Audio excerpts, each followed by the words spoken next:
नमस्कार। देश न्यूज का खास कार्यक्रम प्रेस वार्ता देख रहे हैं आप और आपके साथ मैं हूं ऋषिका गुप्ता। प्रेस वार्ता में हम बात करेंगे आज कौन सी खबरें हैं जो पूरा दिन भर सुर्खियों में रहने वाली हैं। वो खबरें जो आज न्यूज़पेपर के फ्रंट पेज पर होंगी, इसके साथ ही वो खबरें जो आज पूरा दिन टेलीविजन पर बहस का हिस्सा बनने वाली हैं, इसके साथ ही वो खबरें जो पूरा दिन सोशल मीडिया पर ट्रेंड करने वाली हैं। और चलिए आज चर्चा करेंगे। हमारे साथ मेहमान जुड़ चुके हैं, जय Srivastava ji editor in chief हमारे साथ जुड़ चुके हैं, इसी के साथ सूरज पाठक एडिटर हमारे साथ जुड़ चुके हैं। आप दोनों का ही बहुत स्वागत है। और जय श्रीवास्तव जी, सबसे पहले आप ही के पास मैं आना चाहूंगी। आज ऐसी कौन सी खबरें हैं अंतर्राष्ट्रीय और राष्ट्रीय स्तर पर जो पूरा दिन भर सुर्खियों में रहने वाली हैं? एक बड़ी खबर है जिसमें आज अधिकतर जो प्रिंट मीडिया हो, इलेक्ट्रॉनिक मीडिया हो, सोशल मीडिया में छाया हुआ है वो है बांग्लादेश से है। बांग्लादेश में भी जो है जैसे मालदीव में भारत विरोधी गतिविधियों को अंजाम दिया जा रहा है, लोगों को भड़काया जा रहा है, उसमें सीधे तौर पे जो वहाँ के जो पार्टियां है वो उसके जिम्मेदार है। इसी प्रकार से बांग्लादेश में भी इंडिया आउट कैंपेन चलाया गया, लेकिन जैसे ही इंडिया आउट कैंपेन चला गया लेकिन उस कैंपेन में जनता ने हिस्सा नहीं लिया। मैं आपको बताना चाहूंगा कि बांग्लादेश में दो प्रमुख पार्टियां हैं, एक है बीएनपी, दूसरा आवामी लीग है। तो सरकार आवामी लीग के शेख हसीना की है और जो खालिदा जिया है वो बीएनपी के बांग्लादेश नेशनल पार्टी के चेयरपर्सन है। लेकिन सरकार के खिलाफ जो है ये बीएनपी ने और जो उनके विचारधारा से जुड़ी जो पार्टियां हैं उन पार्टियों ने इंडिया आउट कैंपेन चलाया, लेकिन उनको ऐसा लग रहा था कि जनता का जो समर्थन है वो पार्टियों को मिल जाएगी, लेकिन जनता ने पूरी तरह से उस कैंपेन को फेल कर दिया है। इसके पीछे का जो कारण है जो आज अखबार में प्रकाशित हुआ है वो ये है कि अधिकतर जो है जो बांग्लादेश में जो भारत से जो निर्यात किया जा रहा है उसके परसेंटेज पूर्व से ज्यादा है। पहले जो है 12% 21-22 में था, वो बढ़कर 16% तक हो गया है। इसके पहले जो है वो बहुत 3% से शुरुआत हुई थी, तो अब 16% है। तो ऐसा देखा गया है कि यदि मान के चलिए कि इंडिया आउट कैंपेन चलाया गया तो जिसके लिए बांग्लादेश प्रसिद्ध है वो है कपड़ों के लिए, और कपड़ों के जो निर्माण है वो बांग्लादेश में किया जाता है, लेकिन उसके जो कच्चा माल है जैसे कॉटन है, कपास है, ये सारे चीजें जो है ये भारत से निर्यात किया जाता है। तो इन सब चीजों को देखते हुए जो बड़े व्यापारी है, अधिकतर जो बांग्लादेश में जो कपड़ों के निर्माता है, उन लोगों ने ये सोचा कि यदि इंडिया आउट कैंपेन को चलाया गया और भारत ने निर्यात बंद कर दिया तो हमारी फैक्ट्री सब बंद हो जाएगी। ऐसे में जो है एक मैसेज गया। ये एक कपास एक छोटा सा उदाहरण है। अधिकतर जो वहाँ पर विकास कार्य है बांग्लादेश में वो भारतीय कच्चा माल से वहाँ के फैक्ट्री जो चलती है उसके जो मजदूर है वो सबके जो है रोजी रोटी का साधन जुटाता है। भारत यदि खुद ही अगर बंद कर दे और इंडिया आउट कैंपेन यदि बांग्लादेश में सफल हो गए तो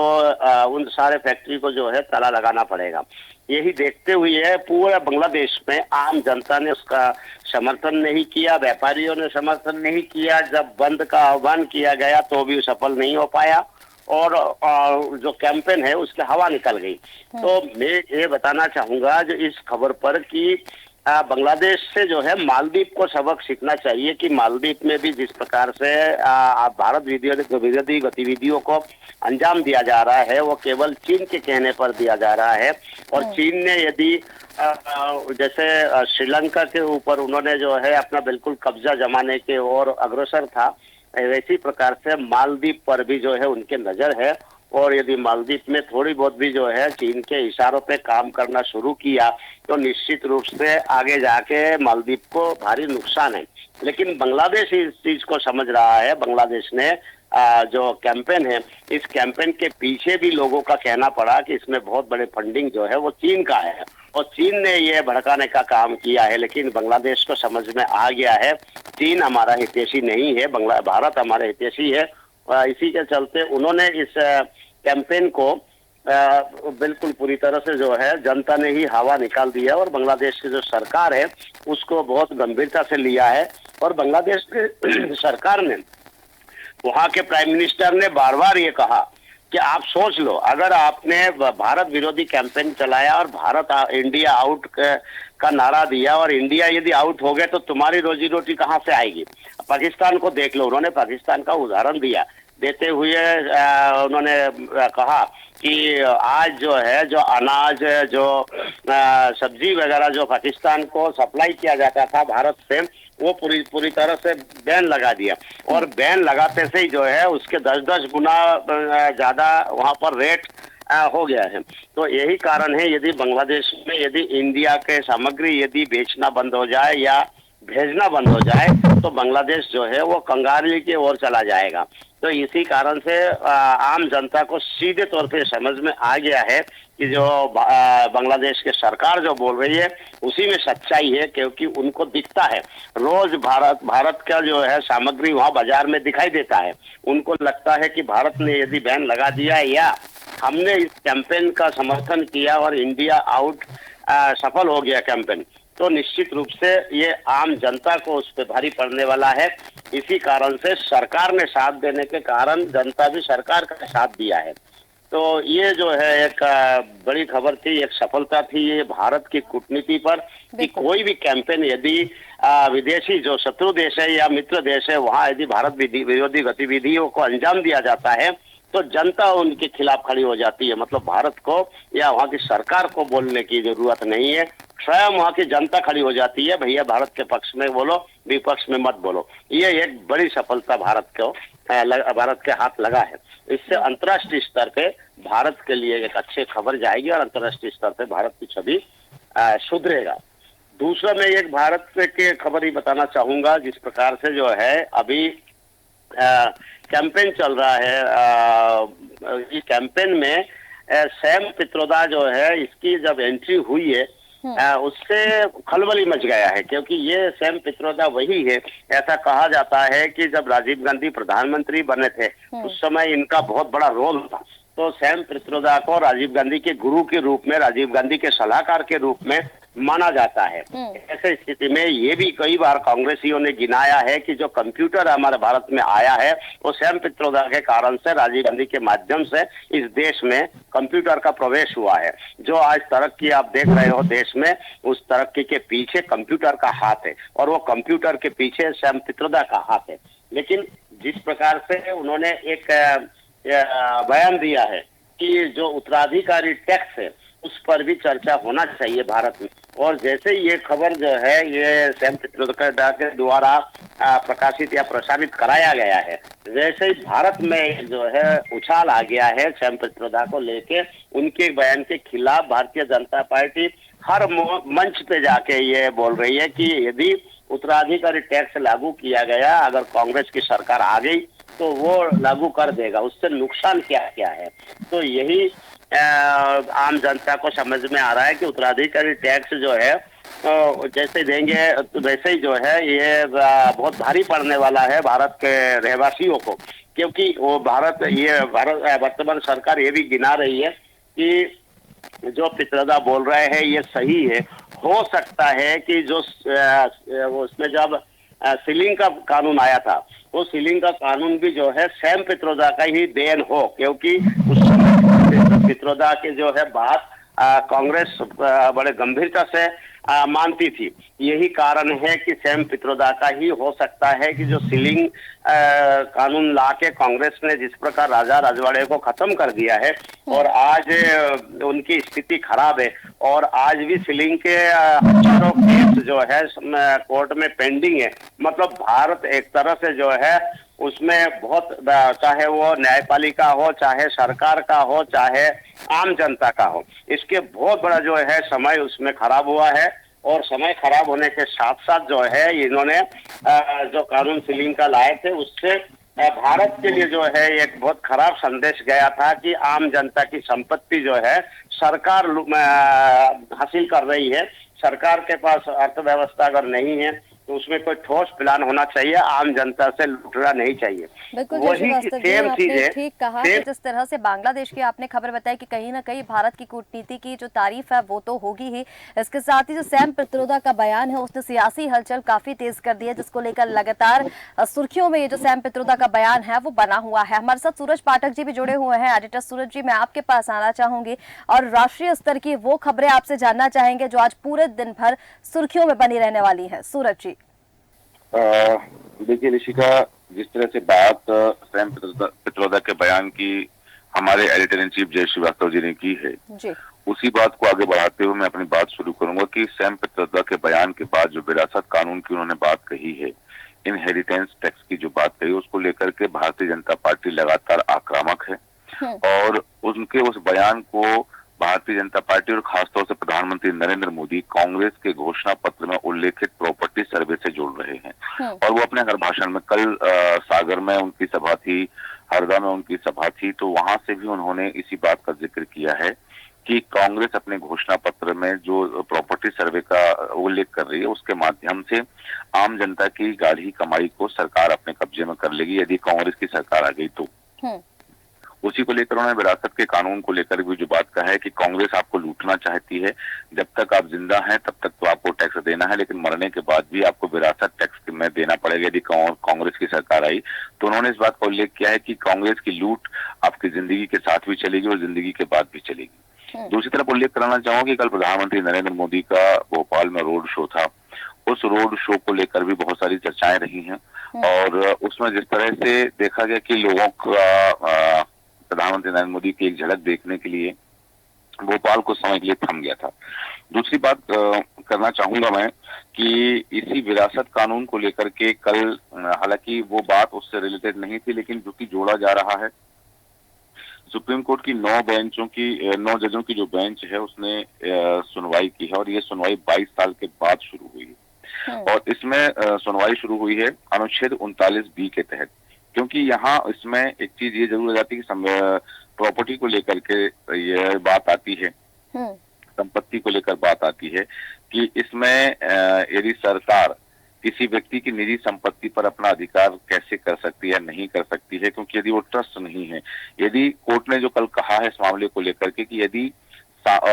उस प्रॉपर्टी को बनाने में, उस संपत्ति को सहेजने में सामाजिक सरोकार नहीं है और वो निजी है, तो 39B के तहत वह संपत्ति सरकार की कैसे हो सकती है, सरकार उसका सामाजिक प्रयोग कैसे कर सकती है। इसको लेकर भी कल 9 जजों की संविधान बेंच में सुनवाई हुई है। दूसरा एक खबर है जिस पर सभी का ध्यान आकर्षित हुआ है, क्योंकि विधानसभा चुनाव से पहले, जब राज्यों के विधानसभा चुनाव था उससे पहले प्रधानमंत्री नरेंद्र मोदी आए थे, तो उन्होंने अजीत पवार पर एक आरोप लगाया था घोटाले का। और अब चूंकि 25,000 करोड़ के बैंक घोटाले में अजीत पवार और उनकी पत्नी को क्लीन चिट मिल गई है, तो विपक्ष हमेशा जो कहता है कि भारतीय जनता पार्टी की वॉशिंग मशीन को लेकर के कि उसमें जो लोग जाते हैं वो पाक साफ हो जाते हैं, तो इस बात को लेकर सियासी चर्चा है कि हालांकि ये जो क्लीन चिट मिली है इसमें ईओडब्ल्यू ने जो मामला किया था कि 25,000 करोड़ रुपए के महाराष्ट्र के सरकारी बैंक में घोटाले के मामले में जो डिप्टी सीएम है अजीत पवार और उनकी पत्नी सुनेत्रा को क्लीन चिट दे दी है ईओडब्ल्यू ने। ईओडब्ल्यू ने अपनी क्लोजर रिपोर्ट पेश की है और उस रिपोर्ट में कहा कि बैंक घोटाले में ऋण आवंटन से बैंक को नुकसान नहीं हुआ है, तो वो क्लीन चिट मिलना भी उनको कहीं ना कहीं कल दिन भर सियासी सरगर्मियों में बना रहा है। दूसरा, मैं एक खबर की ओर और ध्यान आकर्षित कराना चाहूंगा कि जिस तरह से सभी राजनीतिक दल एक दूसरे पर वार प्रतिवार कर रहे हैं, कल लखनऊ में केंद्रीय गृह मंत्री अमित शाह की सभा थी और केरल में भी उनकी सभा थी, महाराष्ट्र में भी उनकी सभा थी, तो उन्होंने एक बात कही थी कि जो शिवसेना, अजीत पवार गुट और शरद पवार गुट अलग अलग हो गए हैं, तो उन्होंने इस बात का उल्लेख करते हुए कहा कि सोनिया गांधी के जैसे, क्योंकि उन्होंने राम मंदिर का वो मुद्दा उठाया कि राम मंदिर, जो विपक्ष है, जो कांग्रेस और कांग्रेस के जो नेता है, वो मंदिर से और मंदिर जाने वालों से भी उनको परेशानी होती है। इसी बात को आगे बढ़ाते हुए उन्होंने कहा कि जो नकली शिवसेना के अध्यक्ष हैं वे सोनिया गांधी के डर से राम मंदिर के प्राण प्रतिष्ठा समारोह में नहीं आ पाए, और विपक्ष की ओर से राम मंदिर का प्राण प्रतिष्ठा समारोह जो 22 जनवरी को हुआ था, उसमें विपक्षी दलों के जो नेता हैं जिनको आमंत्रण दिए गए थे उनका ना पहुंचना, कहीं ना कहीं भारतीय जनता पार्टी इस बात को लेकर के चुनाव में उसको भुनाना चाह रही है और भुनाने जा रही है। दूसरी एक और बात है जिसका मैं उल्लेख करना चाहूंगा कि जो ओवैसी का गढ़ कहा जाता है, असदुद्दीन ओवैसी जो है उनका जो गढ़ कहा जाता है हैदराबाद सीट से वो लगातार जीतते आ रहे हैं। लेकिन इस बार एक घटनाक्रम वहां हुआ है चुनाव से पहले। मतदाता सूची से 6 लाख वोटरों को हटाया गया है, क्योंकि हर चुनाव से पहले मतदाता सूची में संशोधन होता है, लोग नाम जुड़वाते हैं, पता बदलवाते हैं, जो भी संशोधन की प्रक्रिया होती है, उस प्रक्रिया के तहत वहां की जो मतदाता सूची है वो 6 लाख वोटर्स को वहां से मतदाता सूची से बाहर कर दिया गया है। तो अब जो बताया जा रहा है कि हो सकता है कि इन्हीं 6 लाख वोटर्स के मध्य वो जीतते रहे हों असदुद्दीन ओवैसी, लेकिन इस बार वहां उलटफेर होने की भी संभावना है, क्योंकि ये जो सीट है, इस सीट पर असदुद्दीन ओवैसी और उसके पहले उनके पिता भी जीतते आ रहे थे और ये उनका गढ़ कहा जाता है। लेकिन इस बार हो सकता है कि इसको लेकर के जो कयास लगाए जा रहे हैं कि 6 लाख मतदाताओं के नाम बाहर कर दिए गए हैं, डिलीट कर दिए गए हैं मतदाता सूची से, तो अब वहां एक नए तरह की बयास देखी जा रही है कि इस बार जो मतदान वहां पर होगा उस मतदान में किसका क्या प्रतिशत होगा, क्या यहाँ इस सीट पर उलटफेर हो सकता है, इस पर भी सबकी नजर बनी हुई है। दूसरी एक और बड़ी खबर ईवीएम को लेकर के है, जहां ईवीएम को लेकर के और वीवीपैट को लेकर के सुप्रीम कोर्ट में सुनवाई चल रही है लगातार, और उस मामले को लेकर के क्योंकि याचिकाकर्ता ने कहा है कि वीवीपैट की गिनती जो है, उसकी जो पर्चियां हैं वो मैनुअली कराई जाए, तो सुप्रीम कोर्ट ने पहले कह दिया था, लेकिन अब कल जो सुनवाई हुई है उस मामले में सुप्रीम कोर्ट ने कहा है, क्योंकि जो वीवीपैट है पेपर ऑडिट ट्रेल जो मशीन है उसका जो प्रिंट निकलता है उसको लेकर के उन्होंने कहा है कि ईवीएम से छेड़छाड़ की अभी तक कोई घटना सामने नहीं आई है और ना ही इस मामले को ऐसा कोई देखा गया है कि किसी ने प्रमाणित किया हो कि ईवीएम से छेड़छाड़ की गई है। तो ये केवल एक संभावना है, संभावना व्यक्त की जा रही है और संभावनाओं के चलते कोर्ट कोई आदेश नहीं दे सकता है। उन्होंने स्पष्ट कर दिया है सुप्रीम कोर्ट ने कि संभावना के चलते सुप्रीम कोर्ट के द्वारा कोई भी ऐसा आदेश जारी नहीं किया जा सकता है कि उसको कैसे कंट्रोल किया जाए या उसमें छेड़छाड़ की बात, क्योंकि अभी तक कोई बात इस तरह से सामने आई नहीं है। तो इसको लेकर के भी कल दिन भर सियासी गलियारों में चर्चाएं रही हैं। और एक और बात है, मैं बात करूंगा असम की, कि जहां पर जो किरण रिजिजू हैं उन्होंने एक बात कही है कि चकमा और हाजोंग 2 समुदाय हैं वहां पर, और जिसमें चकमा समुदाय के जो मतदाता हैं वो लगभग 1 लाख है वहां पर। उन मतदाताओं को अपनी ओर करने के लिए उन्होंने कहा है कि चुनाव के बाद जो चकमा समुदाय के लोग हैं और हाजोंग समुदाय के लोग हैं, क्योंकि वो शरणार्थी हैं, तो शरणार्थियों को चुनाव के बाद CAA कानून के तहत असम में शिफ्ट कर दिया जाएगा। हालांकि जो वहां के मुख्यमंत्री हैं हेमंत बिस्वा शर्मा, उन्होंने कहा है कि केंद्र सरकार की ओर से अभी ऐसा कोई फैसला नहीं आया है, लेकिन जो किरण रिजिजू हैं दूसरे चरण में वहां वोटिंग होनी है और इस मामले को लेकर के चकमा समुदाय और हाजोंग समुदाय के लोगों को अपनी ओर मिलाने के लिए, अपने पक्ष में मतदान करने के लिए जो उन्होंने किरण रिजिजू ने पासा फेंका है, और वहां हेमंत बिस्वा शर्मा ने उसका खंडन किया कि केंद्र सरकार की ओर से ऐसा अभी कोई आदेश नहीं आया है, क्योंकि उन्होंने CAA का हवाला दिया है कि CAA के तहत इन दोनों समुदाय के लोगों को असम में शिफ्ट कर दिया जाएगा। ये दोनों समुदाय अभी वहां पर शरणार्थी के रूप में देखे जाते हैं। बिल्कुल सूरज जी, आपने ठीक कहा कि जिस तरह से ये तीनों बातें आपने बताई कि एक तरफ रिजिजू ने जो पासा फेंका है, क्या उसका